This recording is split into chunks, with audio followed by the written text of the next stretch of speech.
He didn't flinch when the knife bit skin, only breathed once, slow. As blood mapped his cheek like a red comet, Cade carved the second line across his collarbone. The gallery tiers of senators in silver robes watched without a word. Cameras tilted like cold eyes. The mask of the high judge stared down, smooth and blank, reflecting him as a shaking smear. He could feel his heart kicking. Not fear, he told himself. Focus, one cut for courage. One for truth? One for debt. The right table hummed under his palms, warming the metal to keep him awake. The room smelled like iron and ozonized air from the towers outside. He kept his gaze on the third mark he had left empty. The final cut. The one that decided if he'd leave this hall as a citizen. Or Ash, proceed, the judge said. Voice layered by the mask until it sounded like many people at once. He lifted the blade again. His hands shook. He thought of his father's hands, steady as mountains, the day he vanished. He thought of the note. When it matters, carve what's true, not what they want. Cade pressed the edge to his forearm. A whisper crawled the balcony. He's too young. He volunteered, another replied. He pressed harder, drawing the third scar. It hurt less than the silence. Hot wetness slid toward his wrist. He set the knife down, upright in its slot. 3 wounds, 3 vows. I will be brave. I will be honest. I will pay what I owe. Cade lifted his chin. I am ready. Silver-robed senators leaned forward. The cameras blinked. The rite should end with a reading of scars by the judge's mask-a-scan. A verdict, a brand at the wrist that glowed blue for citizen, red for exile. But instead the judge stood. The mask tilted, metal clicked. She removed it. A face like a thunderstorm after rain looked down on him.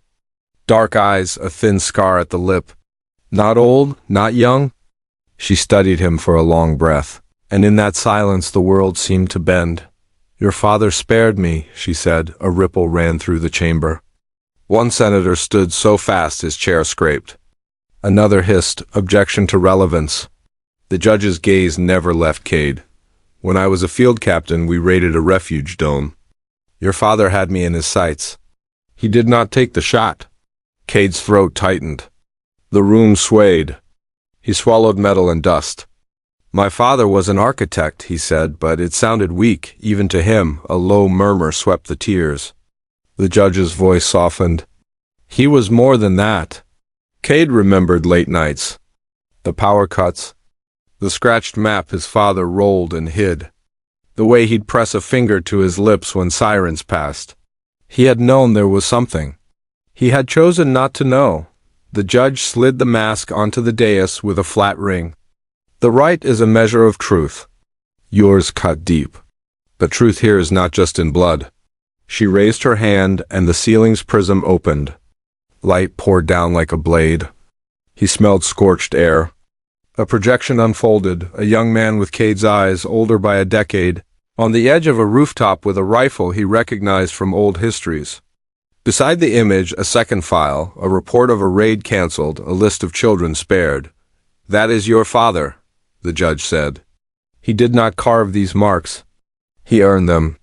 Cade had nothing to hold on to but the table. The senators rustled like dry grass. He tasted ash. Memories shuffled. His father building secret compartments in the wall for food, his father's long absences blamed on inspections. The quiet promise, when it matters.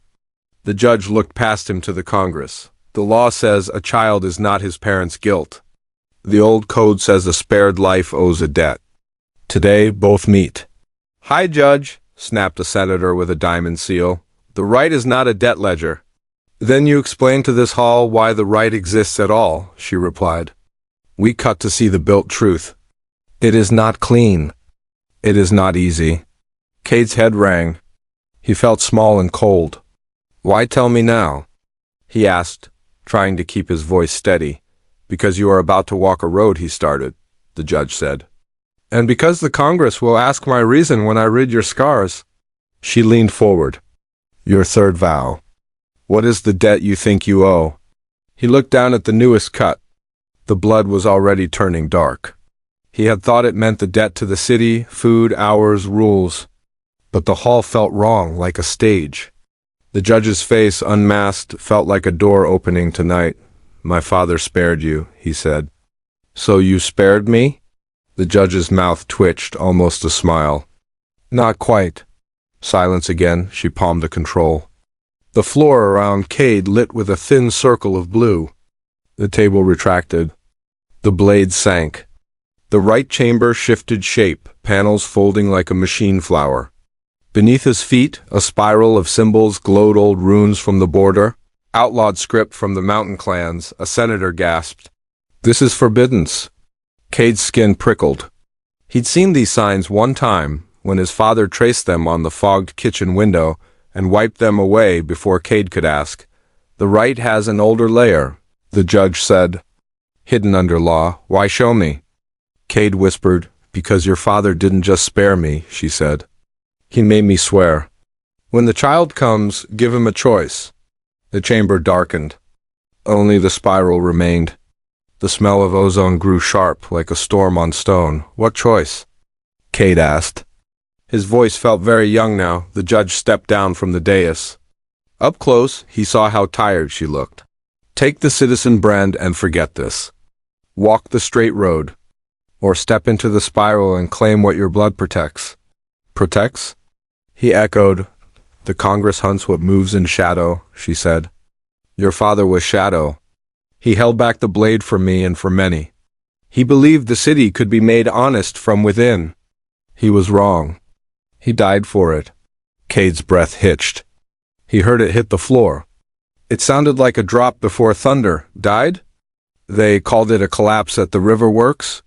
The judge's eyes lowered. It wasn't a collapse. The world tilted. For a heartbeat, he saw a doorway and his father's broad back filling it, turning once, smiling with his eyes. Then gone, the Congress buzzed like hornets. The judge raised her hand and the sound cut. "There is also this," she said, and from her sleeve she drew a small strip of cloth, old and stained and clean in its edges. A thread-stitched sigil, the same that his father had kept behind the kitchen clock. She pressed it into Cade's palm. Heat rippled from the spiral. The lights around the circle lifted like sparks. He closed his fingers. The cloth felt alive. He looked up into the judge's face, and for the first time he saw pity there, and fear and hope. "If I step in," he asked, "what do I become?" Her answer was a whisper meant for him alone.